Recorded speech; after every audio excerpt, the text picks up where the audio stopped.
এইভাবে গন্ধরা চিকেনের ঝোল বানিয়ে কেউ কখনো খেয়েছো?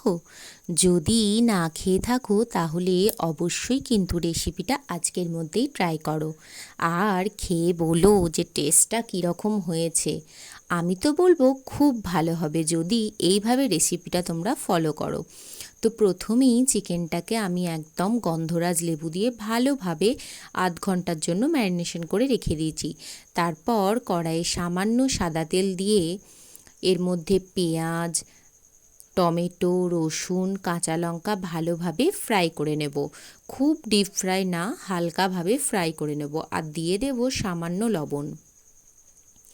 তারপর এই মশলাটার মধ্যে খানিকটা পেঁয়াজ আমি রেখে দিয়ে বাকি মশলাগুলো তুলে মিক্সিতে একদম একটা স্মুথলি পেস্ট বানিয়ে নেব।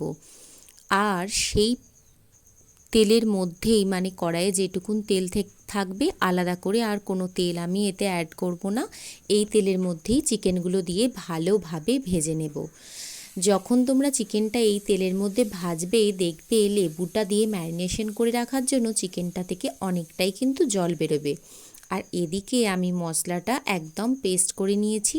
তারপর চিকেনটা ভাজা হয়ে গেলে মশলাটা এর মধ্যে আমি অ্যাড করে দিয়েছি।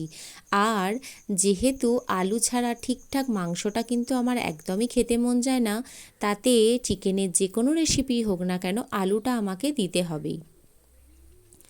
তাই আমি আগে থেকে আলুটা সেদ্ধ করে রেখেছিলাম, 4-5টার মতন আলু সেদ্ধ এর মধ্যে মিশিয়ে দিলাম। তোমরা এর সঙ্গেও আলুটা সেদ্ধ করতে পারো, যেহেতু আমার আলু সেদ্ধ করা ছিল তাই দিলাম। তারপর 4-5টা চেরা কাঁচা লঙ্কা এর মধ্যে দিয়ে দিলাম আর দিয়ে দেব সামান্য নুন। নুনের টেস্টটা কিন্তু তোমরা আগে থেকে দেখে নিও, কারণ মশলাটাতেও আমি কিন্তু সামান্য নুন দিয়েছিলাম। তারপর গরম গরম পরিবেশন করো গন্ধরা চিকেনের ঝোল, দারুণ একদম।